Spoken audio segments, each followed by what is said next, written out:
Over the years, excavations in China have revealed inexplicable finds, from bones of unknown creatures that don't even fit into the dinosaur category, to ancient bodies with their skin and flesh still preserved. In 1978, Professor Yang, one of the scientists involved in these intriguing discoveries, establishes Post 749 in the Kunlun Mountains. This specialized team is tasked with unraveling the secrets behind these mysteries. In 1979, we meet Hu Bai, one of the many exhausted soldiers working tirelessly on the excavation. The work is exhausting and he often gives in to fatigue, but the professor's daughter, Yang Ping, is always there to support him and help him regain his strength. When Hu Bai meets her, he feels as if he's known her for a long time. The connection between the two is so strong that it makes his friend, Kong Sum, jealous. After the team unearths another giant skull of an unknown creature, the cave begins to tremble and suddenly explodes, destroying the entire camp.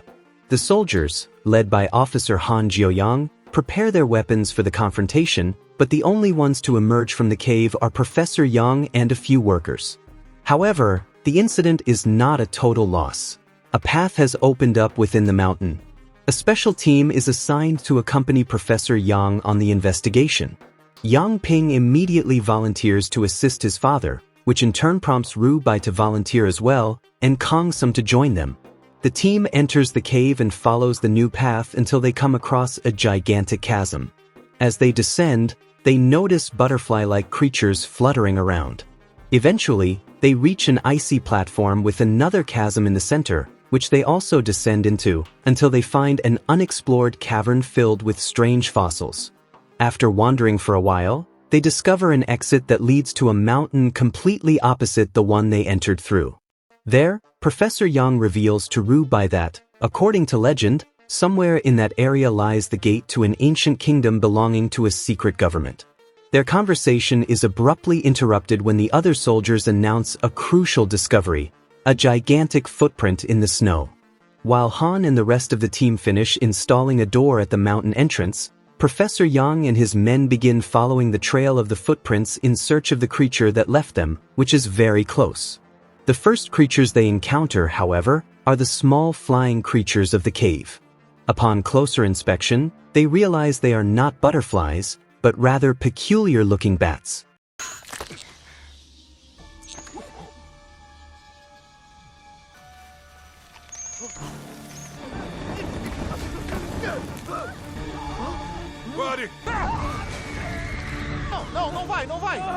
Soon, they are surrounded by these bats, and the soldiers fire to scare them away, but they still lose some men in the process. The gunshots scare the small creatures but attract the attention of the giant creature, which triggers an avalanche. The group runs down the mountain as the snow swallows many soldiers, but reaches a point where they can't continue. There's a chasm ahead. With no other option but to jump, Professor Yang ties up Hu Bai and her daughter. The pair fall, the rope catches on a piece of ice, and after swinging a few times, the friction breaks the rope and they both plummet. Months later, even sleeping on a train, Hu Bai can't understand how she survived that fall, especially after losing even more men who died from hitting their heads or being pierced by the ice. When they wake up at the bottom of the chasm, only 4 members of the group remain: Hu Bai, Professor Yang, Yang Ping, and Kong Sum. After recovering as many fallen supplies as possible, the now reduced team lights some torches and continues their exploration.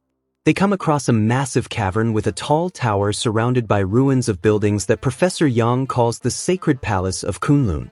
The tower is believed to have 9 levels where demonic creatures have been sealed, and this is what Professor Yang has been searching for all this time. He kneels in reverence and lights a candle on a sort of altar, generating a terrifying, tall flame that causes a swarm of bats to appear and envelop the tower in a red glow. Professor Yang believes that Hu Bai and her daughter can open the tower's door, so he sends them. As they enter hand in hand, the professor's theory is confirmed.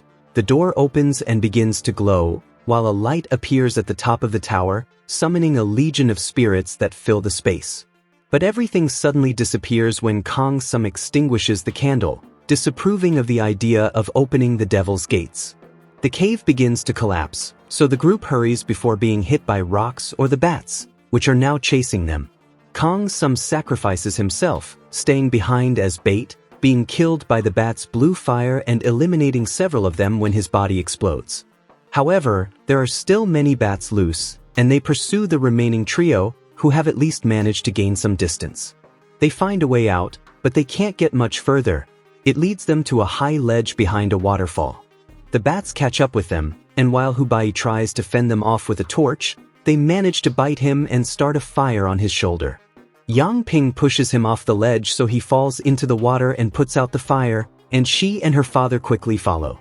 Hubei and Yang Ping find themselves underwater, but are quickly separated by another giant, dinosaur-like creature, which captures Yang Ping in its mouth and carries her away. Devastated, Hubei swims out and returns to base in freezing temperatures. His shoulder wound is treated while Officer Han informs him that they have found all the bodies of the group except Yang Ping and the professor. Hubei is the only survivor. He decides to abandon this life and return home, but on the train ride, he continues to imagine that Kong Sum is there with him and is disappointed when the illusion disappears. Hubei gets off at a train station near the camp and is met by his new employer, Mr. Wang, unaware that Officer Han and the scientist Chen Dong are looking for him. It is now 1982, and Hubei begins working at Mr. Wang's library, which provides a very peaceful life. When they go out for lunch, Mr. Wang takes him to a local restaurant where Hubei is shocked to see his childhood friend, Wang Kaixian, who works there as an artist. Hubei suspects that Mr. Wang took him there on purpose. While working in the library, Hubei finds a book of Professor Yang's research that even includes an illustration of the Demon Tower, making him realize that opening it was always the professor's goal. He also always knew Hubei and Yang Ping could do it, which is why he tried to keep them together and safe. Meanwhile, at Outpost 749, the explorers found a coffin with a living woman inside who looks exactly like Yang Ping but calls herself Shirley. She appears to have some mysterious powers she can't control, but no memory of Yang Ping. For now, they will keep her locked up and under constant surveillance while they offer her treatment. Back in Hubei, he continues to receive Professor Yang's books from the library with specific pages marked for him.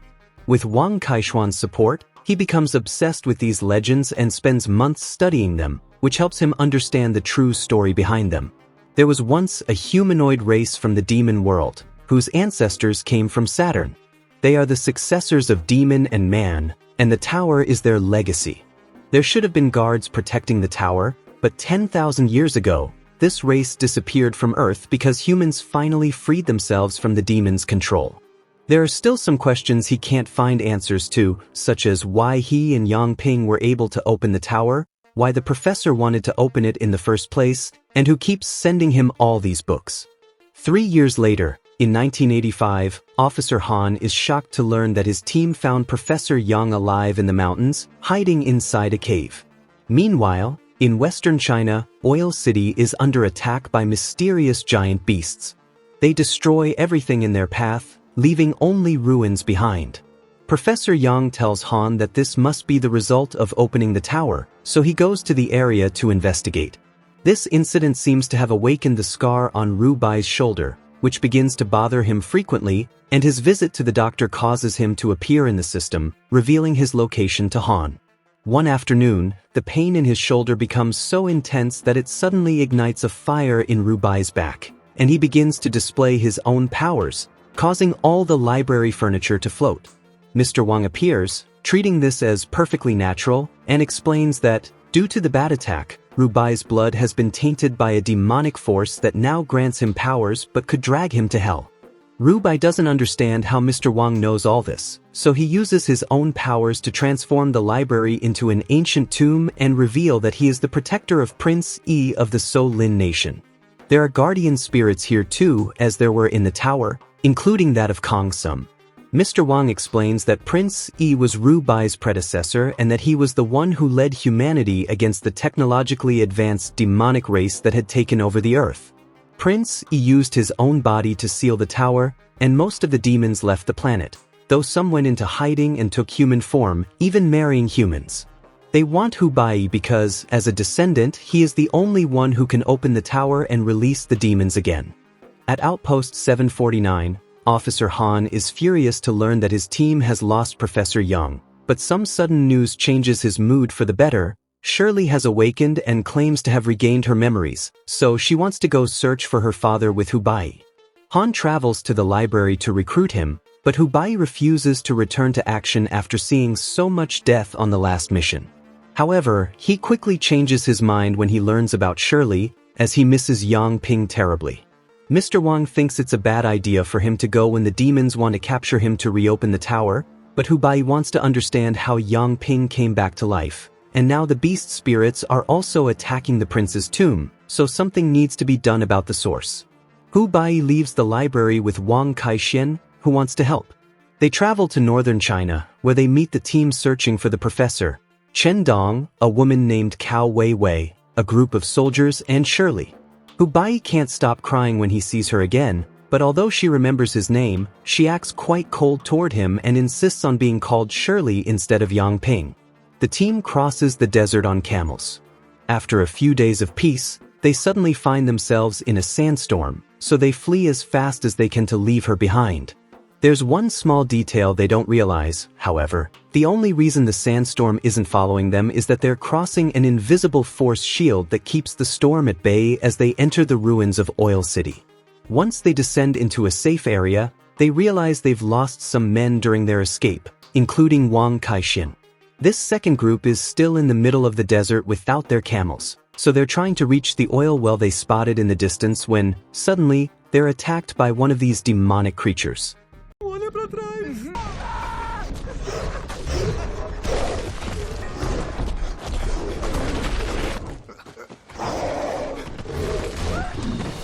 Upon encountering a second demon, the creature kills all the men except Wang Kaixin and a friend, who find a bicycle and head to Oil City to reunite with the rest of the team, who were exploring and finding nothing but ruins and bodies.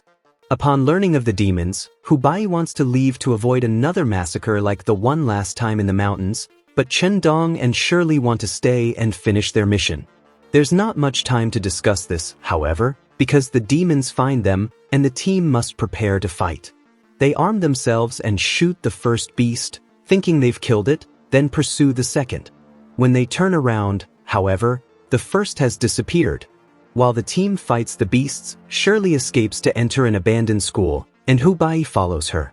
He finds a pile of bodies hanging from the ceiling and a hole in the floor that he enters, revealing an underground tunnel that leads to the prince's tomb. There's a demon there too, pushing Hubai and injuring him, but before he can go any further, Shirley appears and subdues him, making him leave. She then uses her powers to levitate Hubai's unconscious body into the coffin, which she seals before leaving. Back in the city, more demons have arrived, so the team hides on the upper floors of buildings to fire silver bullets and rocket launchers from a distance. They manage to hit a few, but most of the demons dodge and scale the buildings to pursue them. Wei Wei manages to avoid detection by pretending to be a mannequin, then runs to hide inside a bus with Wang Kaixin as they try their best to survive the constant attacks the demon pursuing her continues to launch at the vehicle. Hubai wakes up inside the coffin and is desperate to get out, but realizes something magical is happening. Her wounds are closing and healing at an incredible speed. Mr. Wang's spirit appears before him, telling him that the coffin will help the prince live again. Hubai finds himself falling into the darkness and appearing in front of the tower.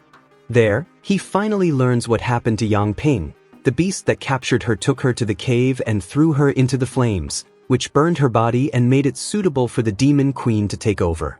Now Shirley is in control of the demons and is releasing them into the city. After the beast is gone, Hubai approaches the tower to speak with the queen's spirit, discovering that Yang Ping was the other person who could open the door because she is her descendant.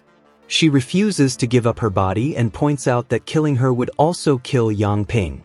Hubai swears he will find a way, and finding this amusing, the queen sends him back to the city. Finding the demon attacking the bus, Hubai quickly shoots it to free his friends, but can do nothing for Chen Dong, who is hanging from the edge of a rooftop. The demons keep coming after him, but Shirley needs him to open the tower door, so she jumps to his defense, throwing a car at the beast to drive them away. The ones attacking his friends are still nearby and ready to attack. Chen Dong is even placing his gun against his temple, choosing his own death rather than giving his life to a demon. But at that moment, Bai looks into Shirley's eyes and realizes he will never get Yang Ping back. He shoots her 3 times, causing all the demons to disintegrate and the tower to collapse.